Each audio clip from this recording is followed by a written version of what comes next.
A woman is found dead, and the answer seems obvious until it isn't. The scene suggests a solitary decision, yet small details refuse to stay quiet. The positioning, the timing, the unanswered calls. Those closest to her insist something was wrong, not with her, but with the story told afterward. Authorities closed the case. Doubters never did. Tonight, we step into the uncertainty, where grief meets suspicion, and ask the question that still lingers. Was this truly the end she chose? What happened inside that home remains fiercely disputed.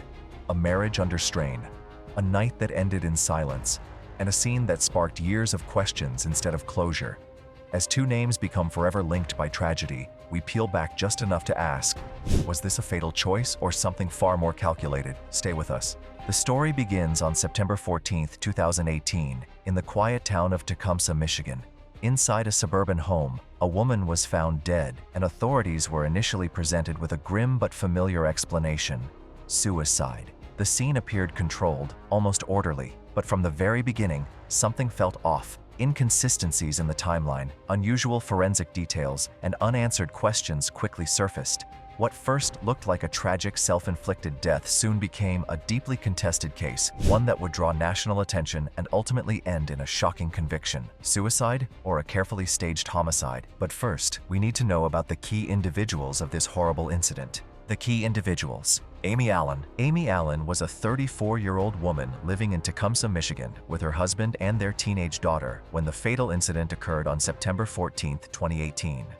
According to investigations and court records, she had no documented history of suicidal behavior, nor known mental health issues or prior attempts, making the original suicide explanation contentious. Amy had 2 children and was described as having plans for future personal engagements just before her death, adding to questions about her state of mind that night. Jimmy, James David Allen, 41 at the time, was Amy's husband and the sole adult present when her body was discovered. On the evening of September 14th, he called 911, claiming he found Amy hanging by an electrical extension cord in their basement and had attempted CPR. He worked in video production for an auto parts supplier and had moved with his family from Florida to Michigan about a year before the incident. Investigators noted unusual aspects of his account and behavior, which became central to the dispute over what really happened. Family members and associates. Amy's family expressed deep concerns after her death, particularly as they were initially informed she had passed before she was taken off life support, creating distress and confusion.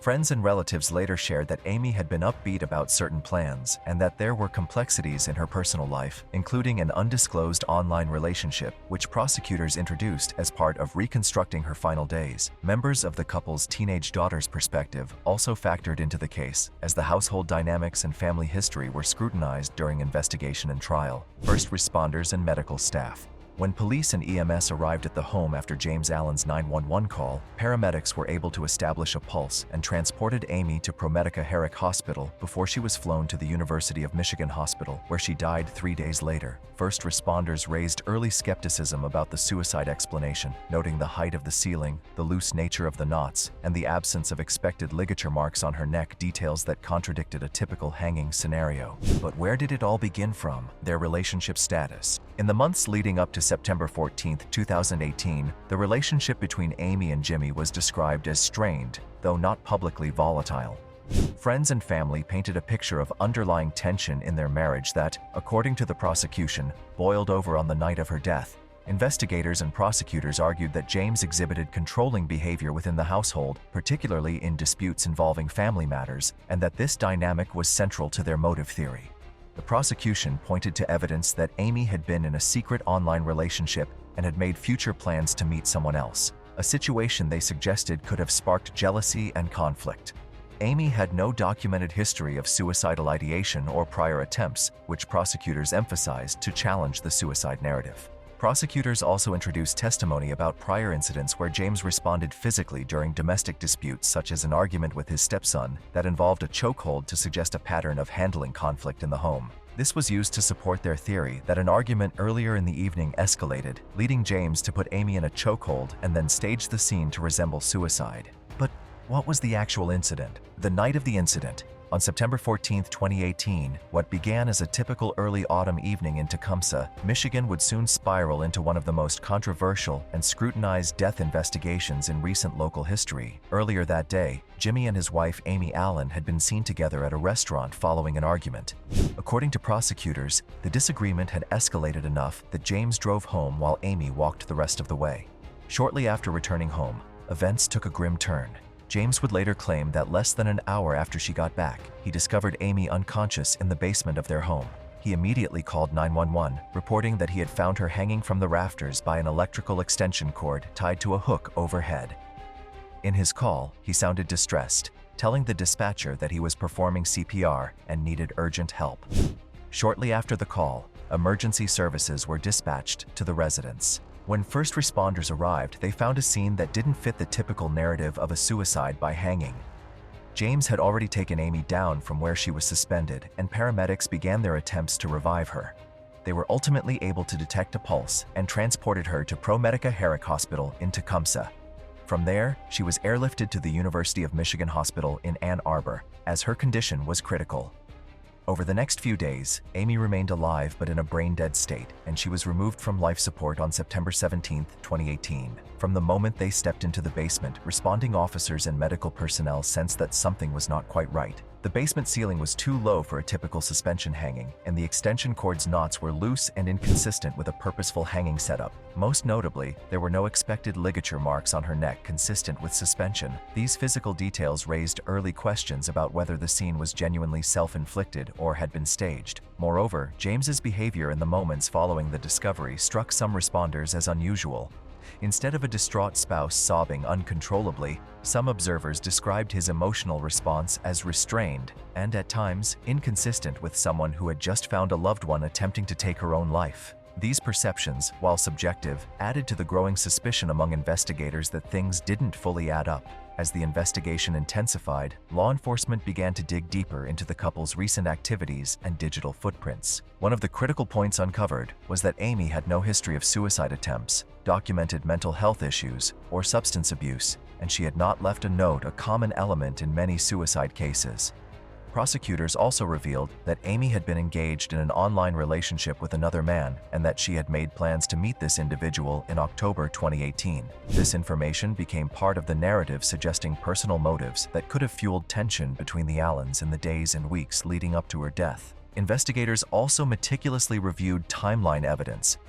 According to court documents, after the restaurant argument, Amy walked back home, but there was no activity from her cell phone or Apple Watch after the time she would have arrived, creating a mysterious gap in verifiable data. James claimed he found her body less than an hour after her return, but that timeline was challenged by digital forensics and witness accounts, prompting further scrutiny. Over the subsequent hours and days, law enforcement collected extensive forensic evidence and expert opinions. Among the crucial elements were forensic examinations of the extension cord and the configuration of the hanging setup, which experts testified was inconsistent with a direct suspension or forward-leaning hanging that would be expected if Amy had acted alone. Blood work, neck tissue analysis, and other medical evaluations also contributed to the broader assessment, differentiating the manner of death from cause of death, something often critical in distinguishing suicide from foul play. By the time Amy died at the hospital on September 17th, a full investigation was underway. Law enforcement had gathered enough suspicious evidence to refer the case to the Michigan State Police and to build a file that would eventually lead to James Allen's arrest in November 2020, more than 2 years after the incident. Following a protracted legal process, a jury found James guilty of second-degree murder in September 2021, rejecting the suicide narrative and concluding that he had strangled Amy and staged the hanging. He was sentenced to 20 to 45 years in prison. The night of September 14, 2018, remains a chilling blend of claim, counterclaim, and forensic challenge, where the call for help may have revealed more than it intended. Investigators continue to highlight not just the physical inconsistencies, but also the complex emotional and relational backdrop that shaped how one life ended and another was forever altered.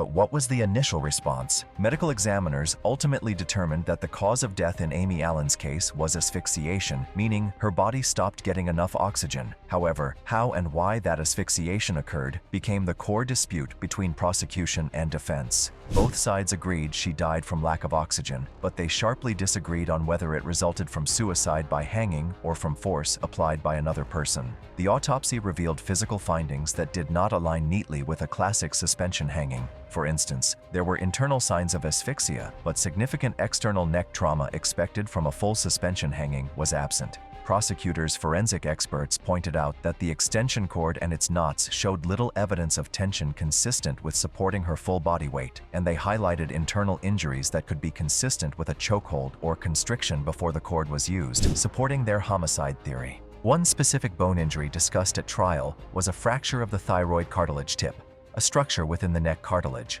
The prosecution's experts testified that such fractures can result from forceful neck compression, yet they also acknowledged they could not definitively say how it occurred. The defense emphasized that such cartilage fractures can occur in conventional suspension hangings as well, citing studies showing this injury in a notable percentage of hanging cases, and used this to undermine the prosecution's interpretation. Another key point was the absence of petechiae, tiny hemorrhages in the eyes and eyelids often associated with manual strangulation.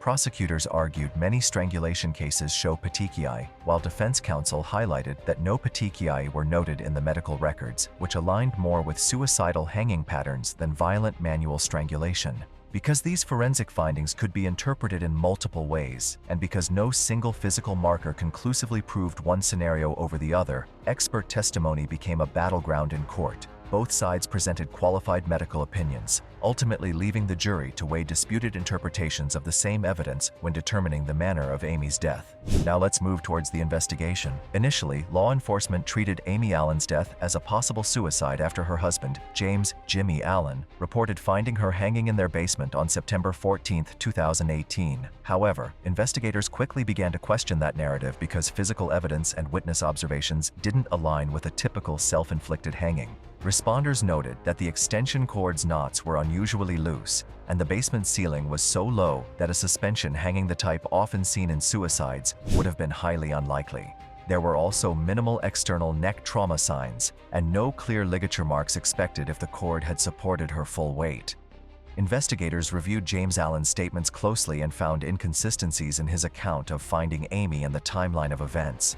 For example, digital evidence showed no cell phone or smartwatch activity from Amy after she returned home from an earlier argument with James, raising questions about what happened during that undocumented period.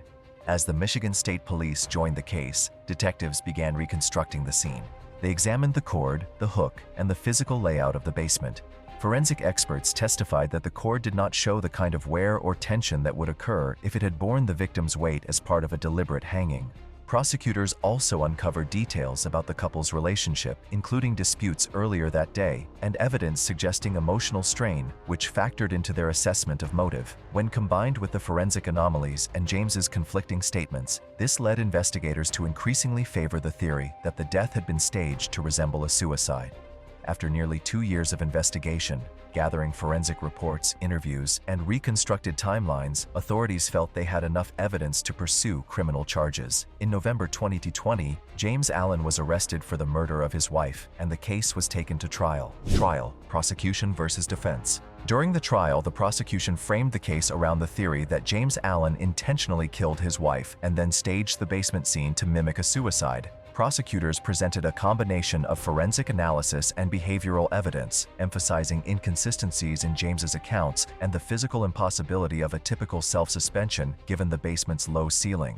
Experts highlighted injuries inconsistent with a hanging, while testimony about prior arguments and the couple's strained relationship was introduced to establish motive. Prosecutors argued that emotional and situational triggers, including jealousy and control issues, culminated in a premeditated act. The defense countered with a suicide narrative, contending that Amy died after a low suspension hanging that could explain the unusual forensic findings. They argued she had been under stress from personal and relational challenges, including marital tension, and suggested that her emotional state could have led to a tragic, impulsive act. The defense submitted a written forensic opinion from an expert, supporting the plausibility of suicide, but the expert could not testify in person due to scheduling and health constraints, which limited the jury's ability to question or challenge the findings. This absence was significant, as the prosecution was able to scrutinize the report without live cross-examination. Verdict, sentencing, and appeals. After several weeks of testimony and deliberation, the jury reached a nuanced decision in James Allen's trial. While they rejected the prosecution's charge of first-degree premeditated murder, they found sufficient evidence to convict him of second-degree murder, concluding that he had intentionally caused Amy Allen's death without the element of prior planning. The verdict reflected the jury's weighing of conflicting forensic interpretations, behavioral evidence, and the disputed timeline leading up to her death. During sentencing, the court imposed a 20 to 45-year prison term, emphasizing the severity of taking a life in such a violent and personal context. Judges and prosecutors highlighted the combination of physical evidence, the manner of death, and the relationship dynamics as aggravating factors warranting a substantial sentence. Following the conviction, James Allen pursued an appeal, arguing ineffective assistance of counsel and raising evidentiary challenges related to expert testimony and admission of certain behavioral evidence. The defense contended that critical forensic opinions had been presented in a written format rather than live testimony, which they claimed undermined a fair evaluation by the jury. The Michigan Court of Appeals reviewed the case thoroughly, examining procedural issues, evidentiary rulings, and claims of attorney error. In their decision, the court upheld the conviction, finding that any alleged deficiencies did not materially affect the trial's outcome. The ruling confirmed the second-degree murder verdict and left the original sentence intact, ensuring that James Allen would serve a substantial term for his role in Amy Allen's death.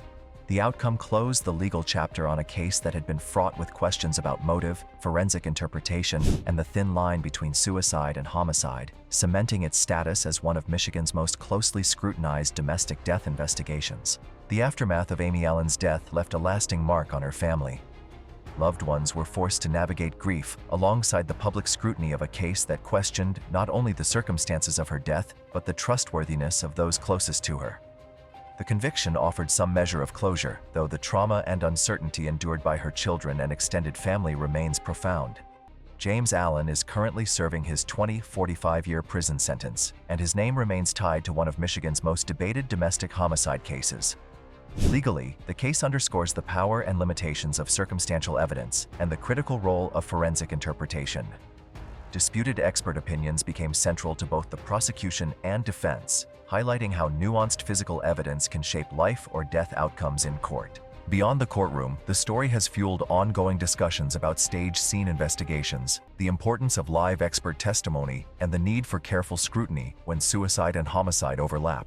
Media coverage continues to examine unanswered questions, from gaps in the timeline to the subtle behavioral cues that shape the jury's decision. Amy Allen's story remains a chilling reminder of how complex domestic cases can be and how truth often lies somewhere between evidence, perception, and human motive.